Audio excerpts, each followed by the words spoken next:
Hey guys, so today's topic is about cheating. I know मैं तो कभी किसी को चीट नहीं की हूँ, ना मुझ पे कोई चीट किया है। लेकिन ऐसे मेरे फ्रेंड्स लोग हैं जो मुझे मैसेज करके बता रहे कि इसने मुझे चीट कर दे, इसने बंदे चीट कर दे। मैंने बहुत सारी स्टोरीज ऐसे सुनी इसमें चीटिंग का, और जितना मैंने देखा है अपनी अपनी 20 साल की ज़िंदगी में। तो यार देखो, पहली बात, first of all cheating is a choice, not a mistake, not at all, not at all. Cheating is a choice. तुम छोटे बच्चे नहीं हो, you are grown adult between. तुम एक बड़े, एक मतलब समझदार व्यक्ति हो। तुमको आज थोड़ा कोई कर सकता है कि लॉलीपॉप दे दे, अरे बच्चा लॉलीपॉप खाएगा ये वो। Cheating is a choice. Please रोना बंद कर दो। जिसको और जो लोग ये कहते हैं कि तो लड़कियाँ ये कहते करे वो मुझे टेस्ट किया है, पूछना चाहता है हाल चाल, कुछ उसको तुम्हारी कोई परवाह वरवा नहीं है।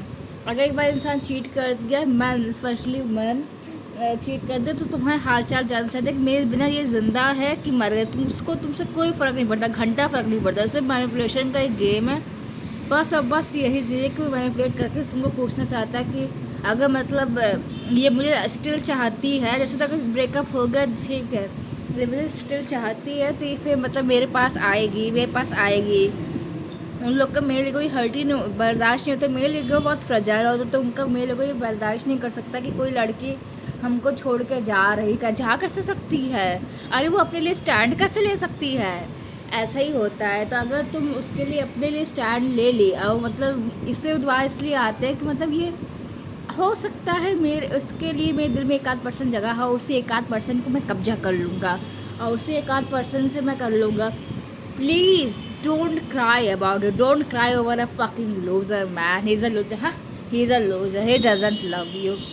Love means commitment, love means loyalty, love means respect, love means ना जाने क्या क्या। मैं लोग कहते हैं तुम कैसे ज्ञान दे सकती हो, तुम खुद इतना मतलब वो हुई हो, मतलब मैं कभी किसी को चीट नहीं की, ना कोई मेरे ऊपर चीट की, क्योंकि मैं कभी रिलेशनशिप में रही ही नहीं हूँ। तो मुझे कौन चीट करेगा पहले बताओ। पर जो लोग रोते फिरते हैं कि भाई मुझे याद आ रही, why you crying over a fucking loser, he is such a loser, he is such a brat, ये सच चूटिया गेट जो इंसान बी के है, एम सी बी सी, भड़वा रडवा, पता नहीं जितने भी वर्ड्स होते हैं ना ये गाली वाले, सब के सब वो इंसान था। ठीक है, जितना भी तुम कर सकते हो कह सकते हो उस वर्ल्ड के लिए, उतना ही वो इंसान है जो कि तुमको बिल्कुल डिजर्व नहीं कर। You deserve better, you deserve the best. No your worth, know your value bro, know your value. At least मतलब अपनी खुद की तो वर्थ पहचानो कि हम क्या डिजर्व करते हैं। You are such a diamond, you are a diamond, you are a rare diamond. Cuties जो लोग जिन लोग पे चीटिंग हुई है ही सच अ कचरा है।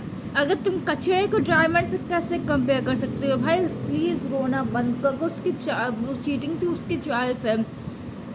अगर तुम उस बात पे रोगी, गिड़गड़ाओगी, पछताओगी कि ऐसा ऐसा चीट करे, भाई चीट कर गया तो चीट कर गया, उसने चीट किया। लेकिन लड़कों का ये भी मेंटेलिटी होती है कि मतलब उसके बाद उसका रिस्पॉन्स क्या होता है। जैसे कुछ लड़कियां होती है जो कि बहुत ज़्यादा इंडिपेंडेंट होती है, strong woman, high value woman होती है, वो चीट करते तो अपनी ज़िंदगी से रफा दफा करती है अपने इंसान को। कुछ लड़की इमोशनली थोड़ी सी टाइप की होती है, क्योंकि इमोशनल बनता है क्योंकि हमने अपने फर्स्ट टाइम वगैरह सब लगा के इस रिलेशनशिप को सजाया, चाहे हर चीज़ किया सर, लेकिन अब तुम्हारी वजह से वो रिलेशनशिप टूट गया। तो लड़के वो देखना चाहते हैं कि मतलब तुम किस टाइप की, मतलब अगर 1% दिल्ली में देखा हो तो मैं तुमको मैनिपुलेट करके अपने पास वापस रख सकता हूँ।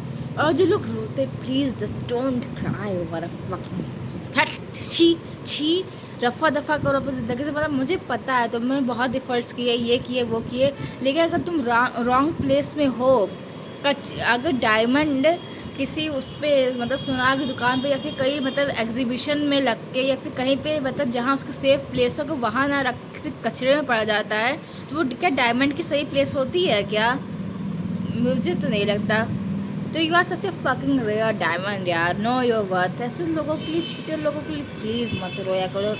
You deserve the best, you deserve, don't accept the bare minimum bro. अगर वो तुमसे प्यार करता होता तो वो तुम पे चीट ना करता, सबसे बड़ी बात है। वो किसी दूसरे लड़के के पास ना जाता।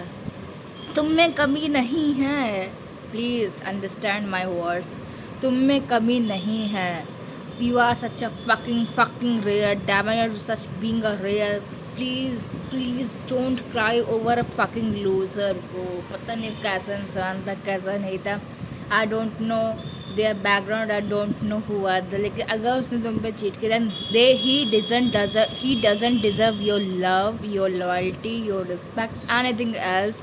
Just go get the hell out of it. तुमको जितना बुरा लगे, मैं कहती हूँ हाँ बुरा लगता है, हर इंसान को लगता है कि एक बार मतलब ये बुरा लगना उस जो तुम तिल तिल करके रोज़ मर रही थी उस बुरे लगने से काफ़ी ज़्यादा बेटर है।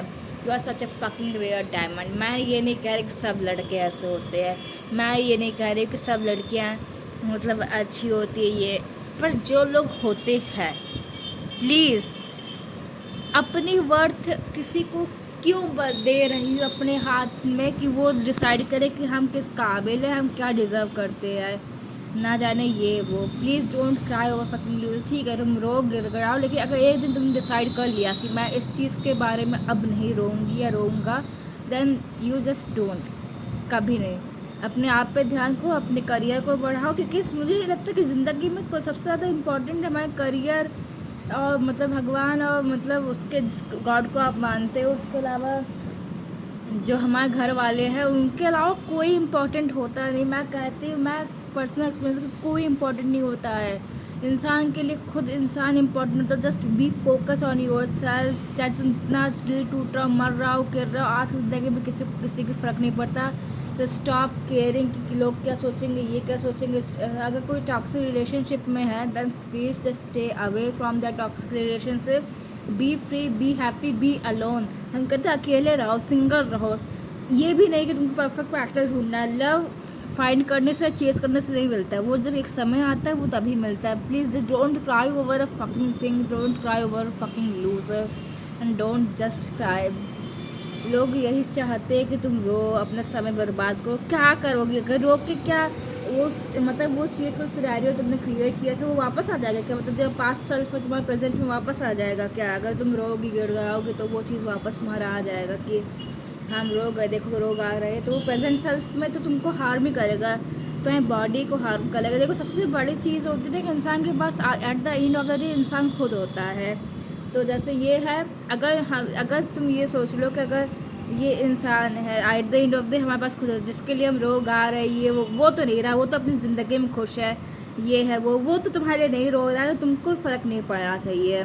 इंसान सबसे बड़ी गलती ये होती है कि इंसान जो गलत करता है वो इंसान पछताता नहीं है, लेकिन उससे ज़्यादा वो पछताता है जिसने मतलब क्योंकि उसने एफर्ट्स डाले होते हैं। लेकिन हम लोग को नहीं करना चाहिए भाई, क्योंकि हमारी कोई गलती नहीं थी, भगवान को पता है कि हमारी इंटेंशन नहीं, तो वो करने दो ना, लेट हिम हैंडल इट। और लड़की का सबसे बड़ा रिवेंज, सबसे अच्छा रिवेंज होता है टू बी सक्सेसफुल अलोन। अगर तुम सक्सेसफुल बन गए तो बस पैसा है, कॉलेज, तुम जहाँ चाहे वहाँ पर अपना घर बना सकते हो, माँ बाप के सपने पूरे कर सकते हो, हर चीज़ कर सकते हो। पर वुमेन का परफेक्ट रिवेंज यही होता है कि अकेले बनाओ, घर बनाओ, शादी करनी करो, नहीं करनी ना करो, so your own choice. Just be successful, be independent, just be happy alone. किसी भड़वे के लिए प्लीज़ अपनी ज़िंदगी बर्बाद ना करो। रोग आके ये वो तो चला गया, उससे कचरे में मुंह मारने की आदत थी, वो कचरे में मुंह मारेगा, वो एक बार मारेगा, दो बार मारेगा, तुम कोई नहीं होता उसको समझाने वाले, उसको मारने दो कचरे में, जितना मारना है मारने दो। तुम मत करो वैसा, तुम उस भड़वे के लिए, उस चूतिया के लिए तुम अपनी ज़िंदगी मत खराब करो। तुम बस अपना अलोन रहो, अकेली रहो, खुश रहो और इंडिपेंडेंट बनो, अपने सपनों के लिए पूरा करो। क्योंकि इंडिया में, लिटरली इंडिया में बहुत मुश्किल है, बहुत ही ज़्यादा मुश्किल है, मतलब बहुत ही ज़्यादा रेयर और बहुत ज़्यादा मुश्किल है किसी लड़की का इंडिपेंडेंट बनना, अपने घर से बाहर निकलता। मतलब लड़की को ज़्यादातर शादी करा दी जाती है, ये वो और ना जाने क्या क्या। लेकिन प्लीज़ प्लीज़ समझो इस बात को। मैं ये नहीं कह रही कि सब लड़के ऐसे होते हैं, मैं बिल्कुल नहीं कह रही कि सब लड़के ऐसे होते, मैं बिल्कुल नहीं कह रही सब लड़के होते, लेकिन जिसके साथ ये हुआ है एज अ गर्ल, मैं अभी फ़िलहाल गर्ल के पर्सपेक्टिव से बात करूँ, बॉय के पर्सपेक्टिव से भी बात करूँ। चाहे अगर लड़कियाँ आपको धोखा दी या फिर लड़कियाँ को धोखा, please just don't get depress. तो you this all are just distractions. तुम्हारा एक कर्तव्य, एक कर्म है जो कि भगवान ने तुम्हारे लिए भेजा गया है इस कर्तव्य कर्म को करने के लिए। Please just stick on that, focus on yourself, अपनी बॉडी मेंटेन, अपने हेल्थ मेंटेन, चीज़ें मेंटेन करो। उनको कचरे में मुँह मारने दो। ये आपकी मतलब ये आपका बिजनेस नहीं है, just mind your own fucking business. वो लोग अपने बिजनेस माइंड करेंगे, वो लोग को खुद जलन होगी। अगर ठीक है जलन भी नहीं, फ़र्क भी नहीं पड़ रहा, तब भी आपको फ़र्क नहीं पड़ना चाहिए। कुछ भी चीज़ों से फ़र्क नहीं पड़ना चाहिए, बस फ़र्क पड़ना बंद हो जाना चाहिए आपको। Please please please just focus on self. मैं लड़कियों को भी यही कहूँगी जिस पर चीट हुआ, मैं लड़कों को भी यही कहूँगी, please just focus on your self. Don't cry over a fucking loser. Is a loser, जाने दो जो जाने गया है। अब आज से तुम डिसाइड कर लो, एक बार तुम मन में ठान लो। मन से बहुत ज़्यादा शक्तिशाली इंसान कोई नहीं होता। अगर ठीक है याद आए, वो तो बहुत कॉमन से वास्ते में, ठीक है मैंने कहा नहीं कि ये रोना बेटर है उस रोने से जो तुम रोज़ रोज़ तिल करके मर रहे। तुम लड़कियों से भी कहूँगी, लड़कों से भी कहूँगी, just don't cry. Follow your dreams, build on it and just live on it. ये तुम्हारी खुद की ज़िंदगी, अकेली ज़िंदगी है। अगले जन्म में पता नहीं तुमको इंसान का रूप मिले कि ना मिले, कि क्या बनो। That's the moment, you just can't waste it on it, please. That's the fucking moment, please just don't waste it. Bye. Next video से मिलते हैं कुछ बढ़िया चिटपटाक क्लॉकेट करने के लिए। बाय।